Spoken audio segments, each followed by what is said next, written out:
Terrestrial planets कौन से हैं बेटा, जो सन के क्लोजर हैं, जो 4 हैं, ठीक है, जिनमें से आपका मर्क्यूरी, वीनस, ठीक है, अर्थ एंड मार्स आता है। उसके बाद जब मार्स के बाद वाले जो 4 अदर प्लैनेट्स हैं उनको आउटर प्लैनेट्स या फिर जोवियन प्लैनेट्स कहते हैं। क्या कहते हैं? Jovian planets. What they are considered to be Jovian और आउटर प्लैनेट। इनको हम एक और नाम से जानते हैं, आउटर प्लैनेट, क्योंकि ये आउटर ऑर्बिट में है, ठीक है, ऑफ द सोलर सिस्टम के उसमें, ठीक है। तो हमारे पास है इनर और terrestrial planets. First 4 planets like Mercury, Venus, Earth, Mars are much nearer to the sun, ठीक है, and have a less number of satellites, ठीक है, इनके पास satellites भी कम होती है। They are considered to be inner planets or terrestrial planets, ठीक है। These are also called as the terrestrial planets because their structure is rocky and similar to that of Earth. एक second.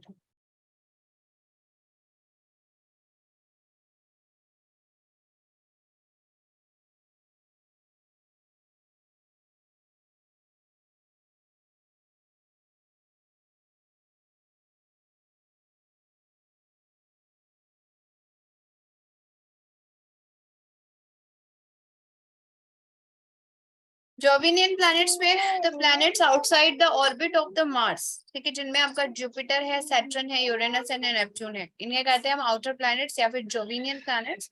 और ये similar होते हैं, structure इनका gaseous है और सिमिलर टू जुपिटर है, ठीक है। जुपिटर आपका लार्जेस्ट प्लैनेट बोला जाता है और गैशियस प्लैनेट्स है। एनवायरमेंट इसमें रॉकी नहीं होता, ठीक है, टेरेस्ट्रियल नहीं होता, ठीक है। Comets are celestial bodies that revolve in a highly elliptical orbit around the sun, and a bright streak of light in a night sky are commonly called as the shooting star or a meteors, ठीक है। या तो उसे shooting star कहते हैं या फिर उसे हम meteors कहते हैं, ठीक है। Let's move on to next important facts about the planets, ठीक है। When we talk about the important facts of the planets में सबसे पहला planet आता है आपका क्या, मर्क्यूरी। That is Mercury. पढ़ो सत्यम, क्या लिखा हुआ है मर्क्यूरी के बारे में? Yes, ma'am. पढ़ो। It is the closest planet to the sun. Its distance from the sun is 57 into 106 kilometer. Not, it is Since 57, एक मिनट वेट करो, 57 into 10 raised to power 6 kilometre से, ठीक है। अब पढ़ो। Since it is very close to the sun, most of the time it is hidden in the glare of the sun. Okay, आगे पढ़ो। It can be visible before the sunrise in the east and after the sunset in the west. It appears quite bright and correspondingly it is termed as morning star and evening star. Good. It is because it is termed as a star because it appears very bright in the sky. It is of the same size as the moon. It revolves around the sun in 88 days and takes 58 days to complete one rotation on its axis. Life cannot exist on Mercury due to lack of atmosphere and extreme temperature. ठीक है, 340 degrees Celsius. ठीक है। देखो, it is the closest planet to the sun, ठीक है। सबसे पहला planet अगर हम बात करते हैं सन, ठीक है, सन के सबसे क्लोजेस्ट में जो है आपका है मर्क्यूरी, पहली बात तो, ठीक है। एंड इसका जो डिस्टेंस है that is about 57 into 10 raised to power 6 kilometre. It is very far, ठीक है, बट सबसे नियर यही है, ठीक है। Since it is very close to sun, most of the time it is hidden in the glare of the sun, ठीक है, क्योंकि कुछ ज्यादा ही पास है इस वजह से, क्योंकि सन काफी ज्यादा ब्राइट और काफी ज्यादा हीट उसमें है, तो इस वजह से उसके चक्कर में हिडन रहता है मोस्ट ऑफ द टाइम, ठीक है। It can visible before the sunrise in the east, ठीक है। आप मर्क्यूरी देखना चाहते हो, जिसको बुध बोलते हैं, मर्क्यूरी इज बुध, ठीक है, हिंदी में बुध जो हम बोलते हैं ना, वेनसडे, वेनसडे कॉरेस्पॉन्ड्स टू बुधवार, ठीक है।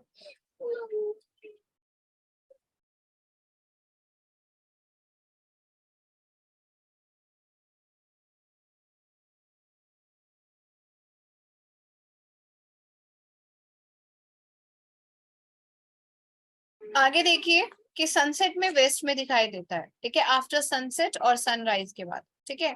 It appears to be quite bright and correspondingly it is termed as a morning star, क्योंकि काफी ज्यादा bright है इस वजह से it is considered to be the morning star and the evening star.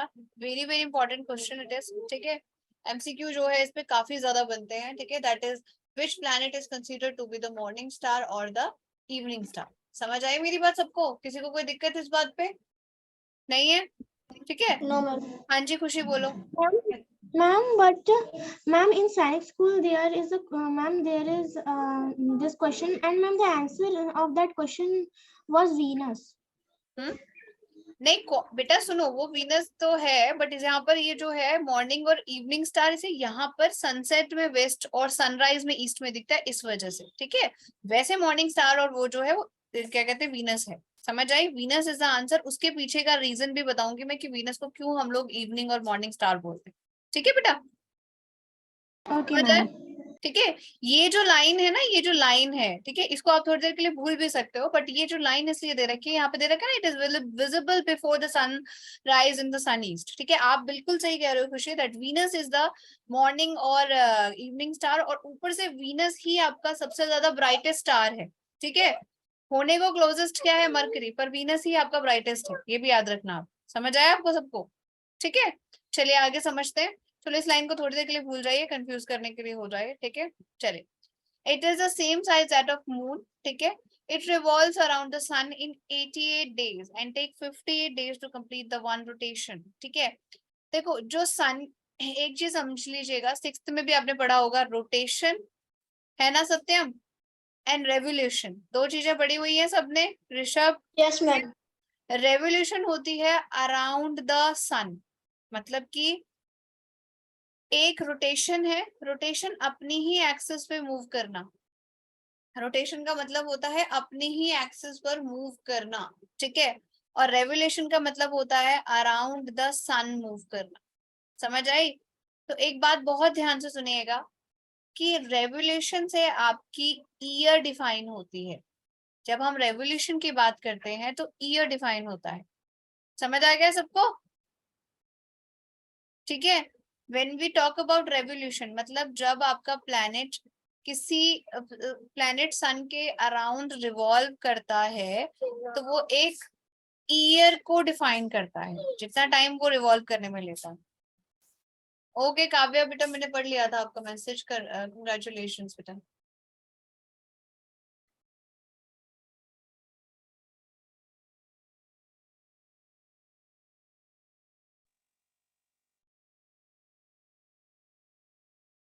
चलिए आगे फिर हमारे पास आता है कि हम पढ़ा रहे हैं तो उसको 88 days लगते हैं and 58 days to complete one rotation on its axis. मतलब उसका जो अपनी एक्सिस पे घूमना है वो 58 days में होता है.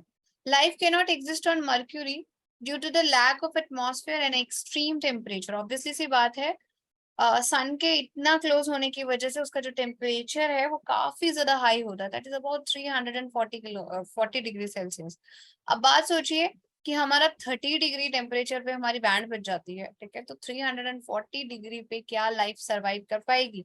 पॉसिबल ही नहीं है. ठीक है, that's why life is not possible there. ठीक है, इसमें कोई दूसरी बात समझने वाली बात ही नहीं. ठीक है, ठंड वहां पे सबसे ज्यादा है -150 डिग्री. जैसे ही सन का मतलब जो है नाइट वहां की बहुत ज्यादा ही ठंडी है, दिन जो है ज्यादा ही गर्म है, तो पॉसिबल नहीं है टेम्परेचर की वजह से.